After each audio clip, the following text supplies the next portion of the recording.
ધોરણ 8 વિષય વિજ્ઞાન ચેપ્ટર નંબર 10 ભણીએ છીએ આપણે તરુણાવસ્થા તરફ. હવે આગળના પીરિયડમાં આપણે શું ભણ્યા તો કે આગળના પીરિયડમાં અંતઃસ્ત્રાવી ગ્રંથિઓ દ્વારા કેવા પ્રકારના અંતઃસ્ત્રાવ ઉત્પન્ન થાય છે એ પોતાના ચોક્કસ ખાસ કરીને જે લિંગી અંતઃસ્ત્રાવ છે બે પ્રકારના આપણે જોયા હતા કે ટેસ્ટેસ્ટેરોન જે નર જાતીય અંતઃસ્ત્રાવ છે અને ઇસ્ટ્રોજન જે માદા જાતીય અંતઃસ્ત્રાવ છે. આ કઈ રીતે કાર્ય કરે છે, કયા પ્રકારે પોતાના રુધિરમાં એનો સીધો ઠાલવે છે અને શું કહેતો કે એ ત્યાં લક્ષ્યાંક સ્થળ પર પહોંચીને એ સ્થળ સાથે પ્રતિક્રિયા કરે છે જેના કારણે આપણા શરીરમાં પરિવર્તનો થાય છે. ત્યાર પછી આપણે એ જોયું હતું કે એક વખત પ્રજનનની પરિપક્વતા પ્રાપ્ત થયા બાદ શું કાયમ માટે આપણને પ્રજનન છે એ આજીવન ચાલુ રહી શકે છે કે એની પણ કોઈ અવધિ હોય છે. તો આપણે જોયું હતું કે પુરુષોમાં સ્ત્રીઓની સરખામણીએ છે એ પ્રજનન કાળની અવધિ લાંબી હોય છે, જ્યારે સ્ત્રીઓની પુરુષોની તુલનામાં ઓછી હોય છે. એટલે કે સ્ત્રીઓની અંદર પ્રજનન કાળની અવધિ ક્યાંથી તો કે તરુણાવસ્થાની સાથે એટલે કે લગભગ 10 થી 12 વર્ષની ઉંમરથી લઈને ત્યાર પછી 45 થી 50 વર્ષની ઉંમર એ શું છે તો કે સ્ત્રીની પ્રજનન કાળની અવધિ છે. એટલા સમયગાળા દરમિયાન એનામાં પ્રજનનની બધી ક્ષમતાઓ હોય છે એનો આપણે અવધિ. હવે પ્રજનનની સ્ત્રીઓમાં છે એ પ્રજનનની અવધિ દરમિયાન કેવા પ્રકારના કાર્યો થાય છે એ આપણે જોયું હતું કે જે કોના આધારે તો કે જે અંતઃસ્ત્રાવ ઉત્પન્ન થાય છે જેના કારણે અંડપિંડમાંથી અંડકોષોનું ઉત્પાદન શરૂ થઈ જાય છે. હવે અંડકોષ ધીમે ધીમે આગળ વધે એ સમયમાં ગર્ભાશયની દિવાલનું જાડી થવું, જો અંડકોષનું ફલન ન થાય તો ગર્ભાશયની દિવાલનું જે મોટું જાડું સ્તર છે એ રુધિરવાહિનીઓ સાથે તૂટવા લાગે છે જેના કારણે રક્તસ્ત્રાવ થાય છે. અને આ અંડપિંડમાંથી જે અંડકોષ ઉત્પન્ન થાય છે એ પ્રત્યેક 28 થી 30 દિવસના અંતરાલ એટલે એટલા સમયગાળા દરમિયાન એટલે કે લગભગ 1 માસ જેટલા સમયગાળામાં કોઈ પણ એક અંડપિંડમાંથી એક અંડકોષ મુક્ત થાય છે અને રક્તસ્ત્રાવ થાય છે જે ઋતુસ્ત્રાવ અને રજોસ્ત્રાવના નામે ઓળખાય છે. સ્ત્રીઓમાં યૌનારંભમાં જે પહેલું રક્તસ્ત્રાવ થાય છે જે ઋતુસ્ત્રાવ આપણે કહીએ છીએ એ કયો તો કે રજોદર્શનના નામે ઓળખાય છે. અને જે છેલ્લું નિવૃત્તિના સમય એટલે કે જ્યારે 45 થી 50 વર્ષની ઉંમરે જે ઋતુસ્ત્રાવ થવાનું બંધ થઈ જાય છે અને આપણે શું કહીએ છીએ તેને રજો નિવૃત્તિઓ કહીએ છીએ. અને આ બધી જ પ્રક્રિયાનો સમાવેશ ઋતુચક્રની અંદર થાય છે કે અંડકોષનું મુક્ત થવાનું, પરિપક્વ થવા લાગવું, ગર્ભાશયની દિવાલનું જાડી થવું અને રક્તસ્રાવ થવા બધી જ ક્રિયાઓનો સમાવેશ ઋતુચક્રની અંદર સમાવેશ થાય છે. હવે ત્યાર પછી આપણે અગાઉ 9મા ચેપ્ટરમાં એવું શીખી ગયા છીએ કે ફલન કયા પ્રકારે થાય છે, જ્યારે શુક્રકોષ અને અંડકોષ બંને એકમેક સાથે જોડાઈ જાય છે જેના કારણે ફલનની ક્રિયા થાય છે.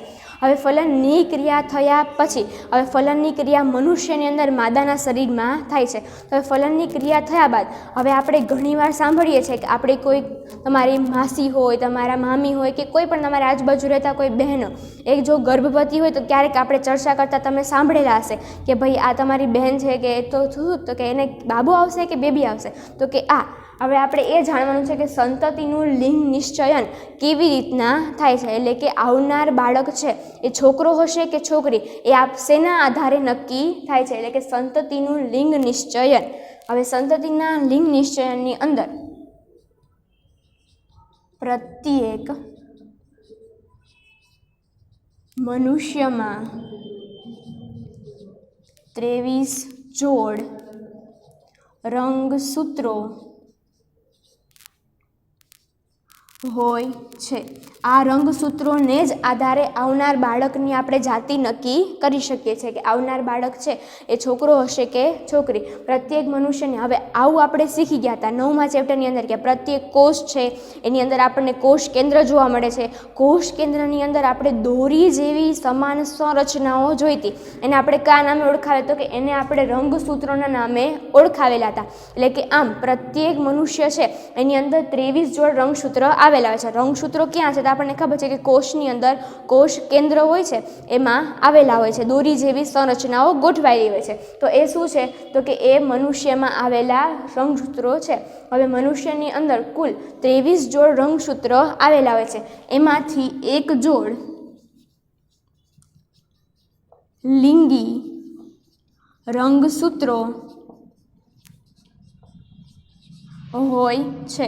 એમાંથી એક જોડ એટલે કે 23માંથી એક જોડ કેવા હોય છે તો કે લિંગી રંગસૂત્રો કે જે લિંગ નિશ્ચયન કરે છે કે આવનાર બાળક છે એ છોકરો હશે કે છોકરી. એટલે કે એમાંથી એક જોડ એટલે કે બે રંગસૂત્રો એવા હોય છે કે જે લિંગ નિશ્ચયન કરે છે. આમ નરની અંદર એટલે કે પુરુષમાં અથવા તો નરમાં બંને રંગસૂત્રો માંથી એક રંગસૂત્ર એક્સ પ્રકારનું અને બીજું રંગસૂત્ર વાય પ્રકારનું હોય છે. એટલે કે 23 જોડ રંગસૂત્ર પ્રત્યેક મનુષ્યમાં હોય છે.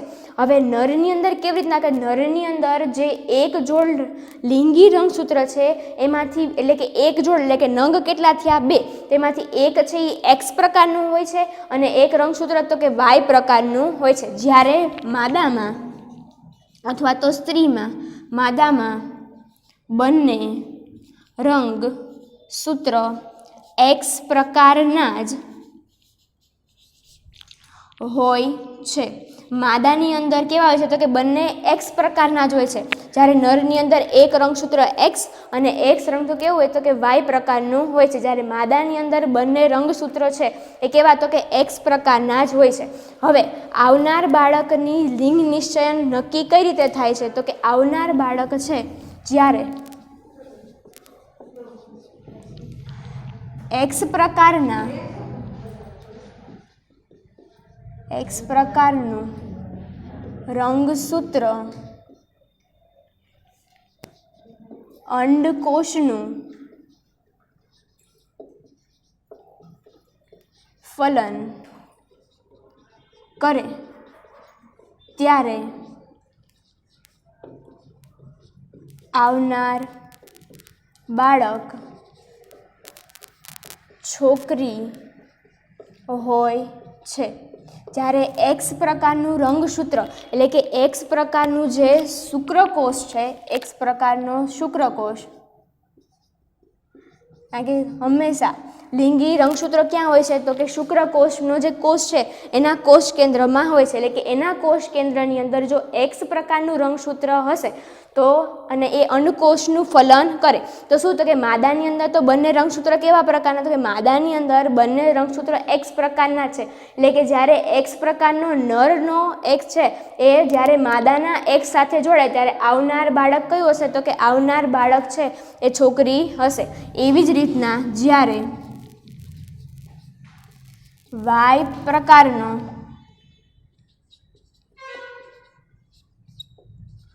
રંગસૂત્ર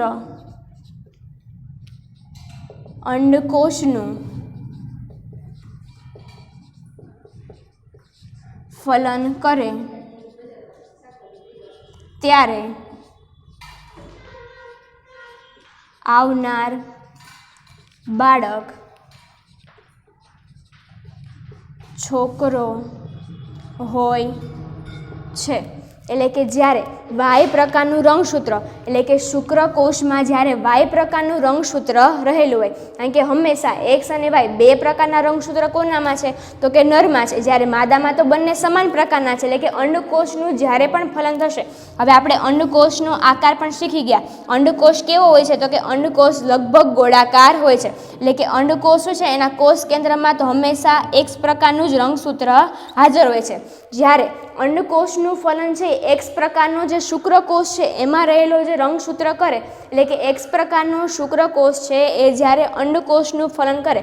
હવે આપણને શુક્રકોષ છે એનો આકાર પણ ખબર છે, કેવો છે તો કે આમ પૂંછડીવાળો છે. એટલે કે જ્યારે એક્સ પ્રકારનું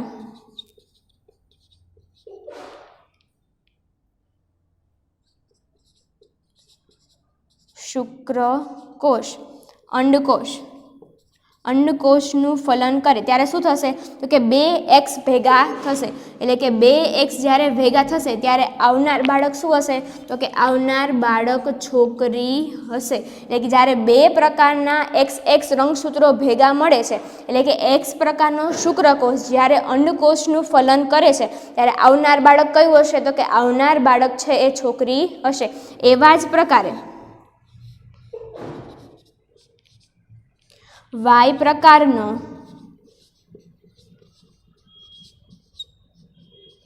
શુક્રકોષ, આ છે એ અંડકોષ છે.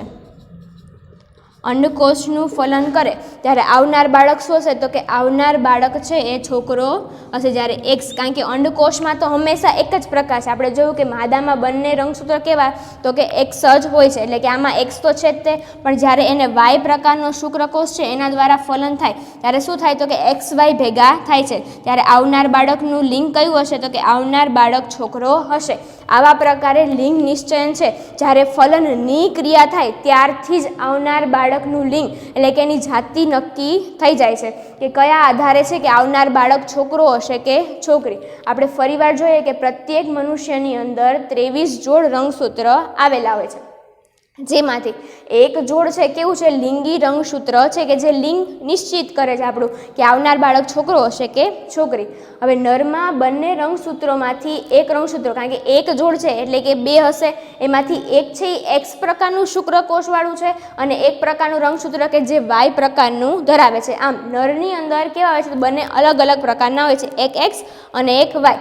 જ્યારે માદાની અંદર જે બે રંગ એટલે કે એક જોડ જે લિંગી રંગસૂત્ર છે એટલે કે બે કેવા હોય છે? તો કે એક્સ પ્રકારના જ હોય છે, એટલે કે માદાની અંદર બંને રંગસૂત્ર એક્સ પ્રકારના જ હોય છે.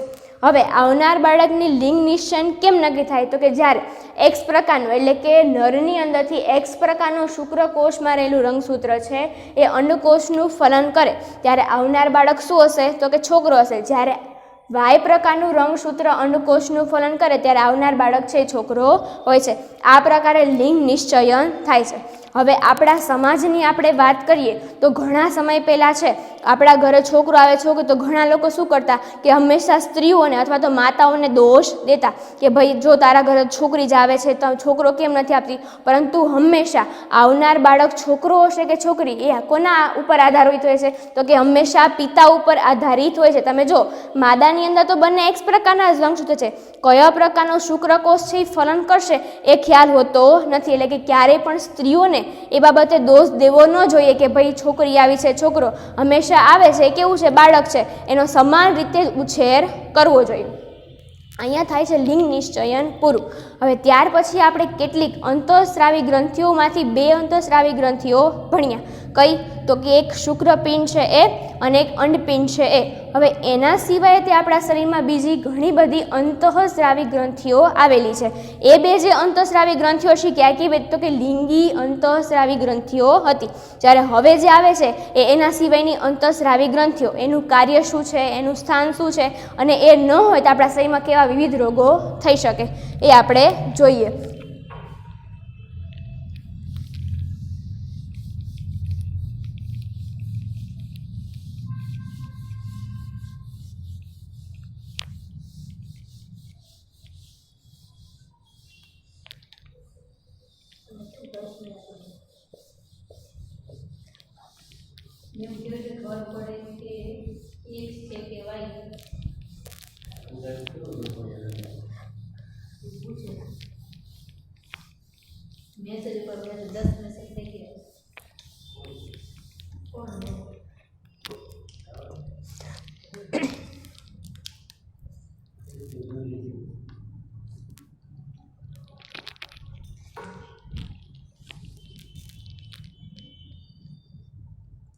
હવે આપણે જોવાનું છે અંતઃસ્રાવી ગ્રંથિ, એમાંથી કેવા પ્રકારનો અંતઃસ્રાવ ઉત્પન્ન થાય છે,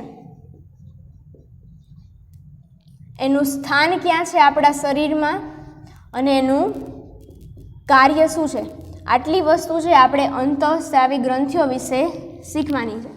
હવે આપણે થોડીક અંતઃસ્રાવી ગ્રંથિઓ વિશે તો શીખી ગયા છે.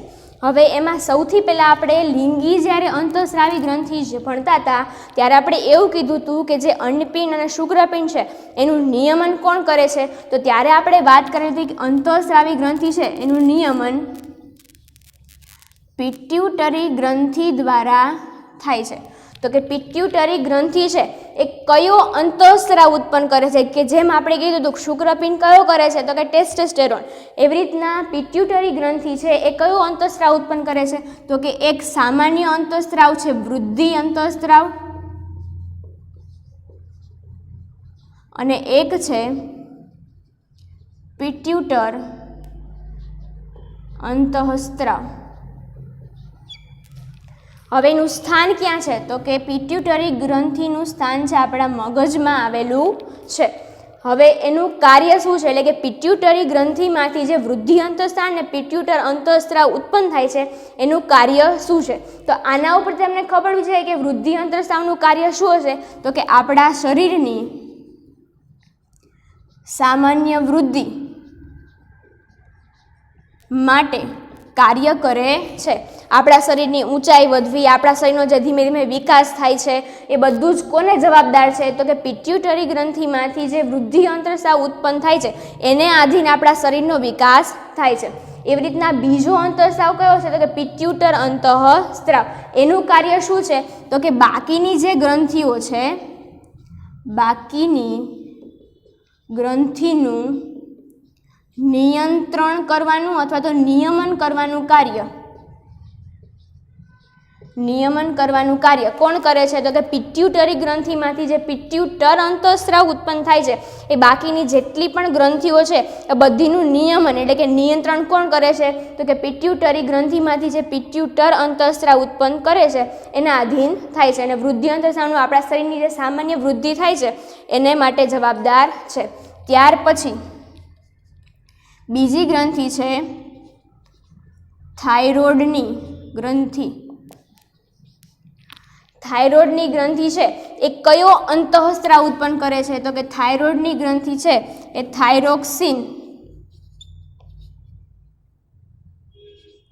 થાઇરોક્સિન અંતઃસ્ત્રાવ ઉત્પન્ન કરે છે. એનું સ્થાન ક્યાં છે તો કે એનું સ્થાન ગળાના ભાગમાં આવેલું છે. હવે થાઇરોઇડની ગ્રંથિમાંથી જે થાઇરોક્સિન અંતઃસ્ત્રાવ ઉત્પન્ન થાય છે એ શું કરે છે તો કે આપણા શરીરની અંદર જે ક્ષારની માત્રા તો અમુક જરૂરી જે પોષક તત્વો છે એનું નિયમનનું કાર્ય કરે છે. હવે થાઇરોઇડની ગ્રંથિ છે એ થાઇરોક્સિનનું યોગ્ય માત્રામાં છે એટલો ઉત્પન્ન ન કરે એટલે કે ક્યારેક ઓછો ઉત્પન્ન કરે અથવા તો ક્યારેક વધારે પડતો થાઇરોક્સિન ઉત્પન્ન થઈ જાય તો શું થાય છે તો કે આપણો ગળાનો ભાગ છે એ ફૂલાઈ જાય છે. એટલે કે ગળાનો ભાગ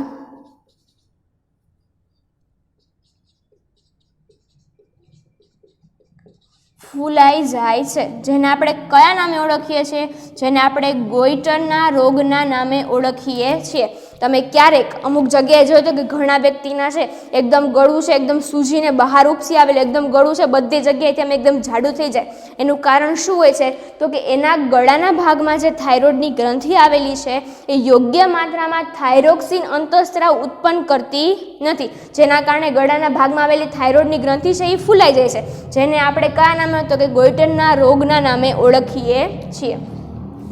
ત્યાર પછીની ગ્રંથિ છે સ્વાદુપિંડ. એ કયો અંતઃસ્ત્રાવ ઉત્પન્ન કરે છે? ઇન્સ્યુલિન નામનો અંતઃસ્ત્રાવ છે એ ઉત્પન્ન કરે છે. એનું સ્થાન ક્યાં છે તો કે છાતીના ભાગમાં. આપણો જે છાતીનો ભાગ આવેલો છે એ જગ્યાએ આપણા જઠર ને બધા અમુક અંગો આવેલા છે એનાથી સેજ ઉપરના ભાગમાં શું તો કે સ્વાદુપિંડ આવેલું છે. એ ઇન્સ્યુલિન નામનો અંતઃસ્ત્રાવ ઉત્પન્ન કરે છે. એનું સ્થાન છાતીના ભાગમાં છે. હવે એનું કાર્ય છે શું તો કે આપણા શરીરમાં શર્કરાની માત્રા જાળવી રાખે છે. આપણા શરીરમાં શર્કરાની એટલે કે આપણે ગળ્યું વધારે પડતા ખાતા એટલે કે જે શર્કરાની માત્રા છે એ જાળવવાનું કામ કોણ કરે છે તો કે સ્વાદુપિંડમાંથી જે ઇન્સ્યુલિન નામનો અંતઃસ્ત્રાવ ઉત્પન્ન થાય છે એ કરે છે. હવે જો સ્વાદુપિંડ છે યોગ્ય માત્રામાં ઇન્સ્યુલિન ઉત્પન્ન ન કરે તો તમે એક રોગનું નામ સાંભળેલું હશે, ડાયાબિટીસ, જેને ગુજરાતીમાં મધુપ્રમેહ પણ નામે પણ ઓળખવામાં આવે છે. ડાયાબિટીસનો રોગ તમને થઈ શકે છે. પછી તમારું ગળ્યું ખાવાનું શું થાય તો કે બિલકુલ બંધ થઈ જાય છે, જેની અંદર તમે ગળ્યું વસ્તુ એક પણ ખાઈ શકતા નથી. કારણ કે તમે ગળી વસ્તુ ખાઓ તો હવે ઇન્સ્યુલિન તો તમારે ઉત્પન્ન થતું નથી કે જે શર્કરાની માત્રાને ઓછી કરી નાખે, જેના કારણે શું તો કે ડાયાબિટીસનો રોગ તમને થાય છે. એટલા માટે સ્વાદુપિંડ છે ઇન્સ્યુલિન અંતઃસ્ત્રાવ યોગ્ય માત્રામાં ઉત્પન્ન થવો જરૂરી છે કે જેના કારણે તમે યોગ્ય માત્રામાં ગળ્યું ખાઓ તો ઇન્સ્યુલિન છે એ શર્કરાની માત્રા જાળવી શકે. ત્યાર પછીની અંતઃસ્ત્રાવી ગ્રંથિ છે એડ્રિનલ ગ્રંથિ. એડ્રિનલ ગ્રંથિ છે એ એડ્રિનાલિન નામનો અંતઃસ્ત્રાવ ઉત્પન્ન કરે છે. એડ્રિનલ ગ્રંથિ છે એડ્રિનાલિન નામનો અંતઃસ્ત્રાવ ઉત્પન્ન કરે છે. એનું સ્થાન ક્યાં છે? તો કે એનું સ્થાન છાતીથી સહેજ નીચે એટલે કે ઉદરના ભાગમાં, આપણો પેટનો જે ભાગ છે પેટના ભાગમાં એનું સ્થાન આવેલું છે. છાતીથી સહેજ નીચે અને પેટથી સહેજ ઉપરના ભાગમાં એ જગ્યાએ એડ્રિનલ ગ્રંથિ છે એ આવેલી છે. હવે એડ્રિનલ ગ્રંથિ છે એ એડ્રિનાલિન નામનો અંતઃસ્ત્રાવ ઉત્પન્ન કરે છે. એનું કાર્ય શું છે? તો કે શરીરમાં ક્ષારની માત્રા જાળવવાનું, ક્ષારની માત્રા છે એ જાળવવાનું. એના સિવાય આપણા શરીરના આવેગો એકદમ ગુસ્સો, ચિંતા, તણાવ અને ઉત્તેજના આ બધાને શું કરે છે? તો કે કાબૂમાં રાખે છે.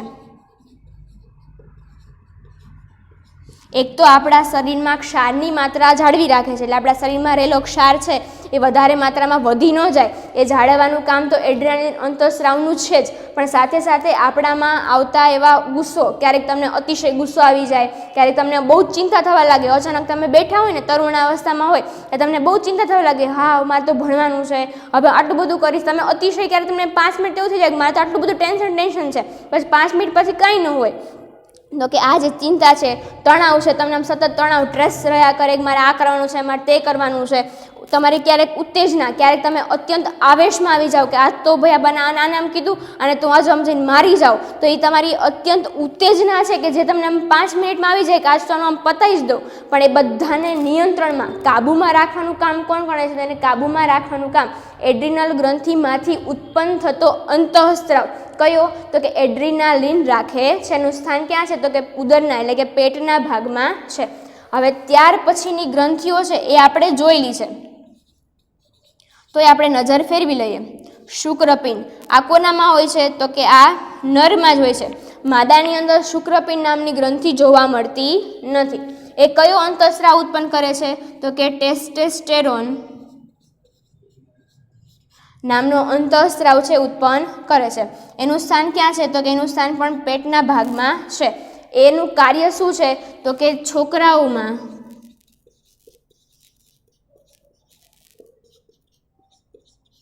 ગૌણ જાતીય લક્ષણો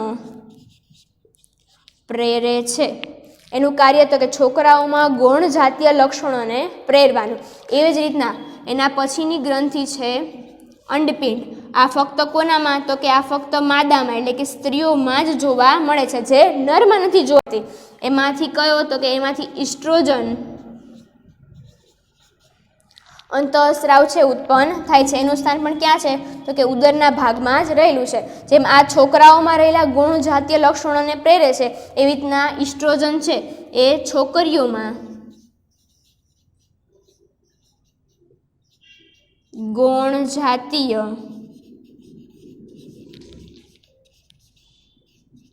લક્ષણો પ્રેરે છે. તો આટલા પ્રકારની અંતઃસ્રાવી ગ્રંથિઓ છે એ આપણા શરીરમાં આવેલી છે. સૌથી પહેલી અને મુખ્ય ગ્રંથિ કઈ? પિટ્યુટરી ગ્રંથિ, જે આપણા મગજના ભાગમાં આવેલી છે, જે વૃદ્ધિ અને પિટ્યુટર નામના અંતઃસ્રાવો છે ઉત્પન્ન કરે છે. એનું સ્થાન મગજમાં છે અને એનું કાર્ય શું છે? તો કે આપણી સામાન્ય વૃદ્ધિનું અને બાકીની ગ્રંથિને, એટલે બાકીની આપણે જેટલી પણ ગ્રંથિ ભણ્યા, થાઇરોઇડ, સ્વાદુપિંડ, એડ્રિનલ, શુક્રપિંડ, અંડપિંડ, આ કેટલી માત્રામાં અંતઃસ્રાવ ઉત્પન્ન કરશે, ક્યારે ઉત્પન્ન કરશે અને કઈ જગ્યાએ એને કાર્ય કરવાનું છે, આ બધાનું નિયમન કોણ કરે છે? તો કે પિટ્યુટરી ગ્રંથિમાંથી જે પિટ્યુટર અંતઃસ્રાવ ઉત્પન્ન થાય છે એનું એક કાર્ય છે. જેમ કે થાઇરોઇડની ગ્રંથિમાંથી થાઇરોક્સિન કેટલી માત્રામાં ઉત્પન્ન થશે, એ સિવાય સ્વાદુપિંડમાંથી ઇન્સ્યુલિન, આમ શુક્રપિંડમાંથી જે ટેસ્ટોસ્ટેરોન ઉત્પન્ન થાય છે એ કયા જગ્યાએ ચોક્કસ કાર્ય કરશે, આમ બધી જ ક્રિયાઓનું નિયમન કરવાનું કાર્ય કોણ? તો કે પિટ્યુટર અંતઃસ્રાવ કરે છે. થાઇરોઇડની ગ્રંથિ છે થાઇરોક્સિન નામનો અંતઃસ્રાવ ઉત્પન્ન કરે છે. એનું સ્થાન ગળામાં આવેલું છે અને ગળાનો ભાગ છે થાઇરોક્સિન યોગ્ય માત્રામાં જો ઉત્પન્ન ન થાય તો શું થાય છે? તો કે ગળાનો ભાગ છે એ ફૂલાઈ જાય છે, જે રોગ આપણે ગોઈટરના નામે ઓળખીએ છીએ. ત્યાર પછી છે સ્વાદુપિંડની ગ્રંથિ, જે ઇન્સ્યુલિન નામનો અંતઃસ્ત્રાવ છે ઉત્પન્ન કરે છે. એનું સ્થાન ક્યાં છે? તો કે એનું સ્થાન છાતીના ભાગમાં છે. એનું કાર્ય શું છે? તો કે શરીરમાં શર્કરાની માત્રા છે એ જાળવી રાખે છે. જો ઇન્સ્યુલિન યોગ્ય માત્રામાં ઉત્પન્ન ન થાય તો તમને ડાયાબિટીસ અથવા તો મધુપ્રમેહ નામનો રોગ છે એ થઈ શકે છે. ત્યાર પછી એડ્રિનલ ગ્રંથિ, જે એડ્રિનાલિન નામનો અંતઃસ્ત્રાવ ઉત્પન્ન કરે છે. એનું સ્થાન પેટમાં એટલે કે છાતીના ભાગથી સેજ નીચે અને પેટના ભાગની બરાબર ઉપર આવેલું છે. એનું કાર્ય શું છે? તો કે શરીરમાં ક્ષારની માત્રા જાળવે છે. એના સિવાય તમારા શરીરમાં જેટલા પણ આવતા આવેગો એ બધાને નિયંત્રણમાં રાખવાનું કાર્ય કરે છે.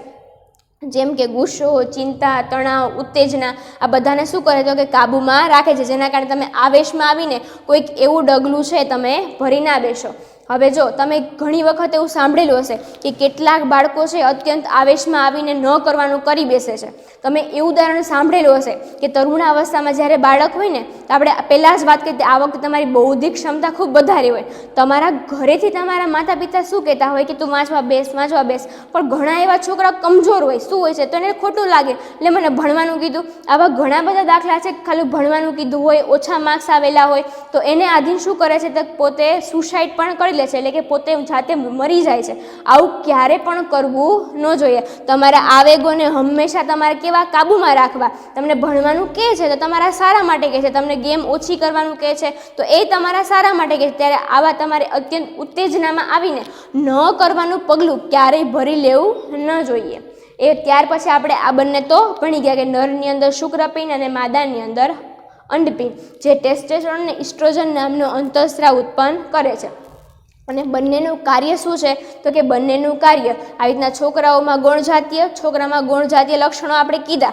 કયા? તો કે એના ચહેરા ઉપર જે દાઢી મૂછ ઉખવા લાગે છે એ ગુણજાતીય લક્ષણો, અને છોકરીઓમાં જે સ્તન ગ્રંથિનો ધીમે ધીમે વિકાસ થાય છે. તો આ આપણે જોઈ અંતઃસ્રાવી ગ્રંથિ, અંતઃસ્રાવ, એનું સ્થાન અને એનું કાર્ય.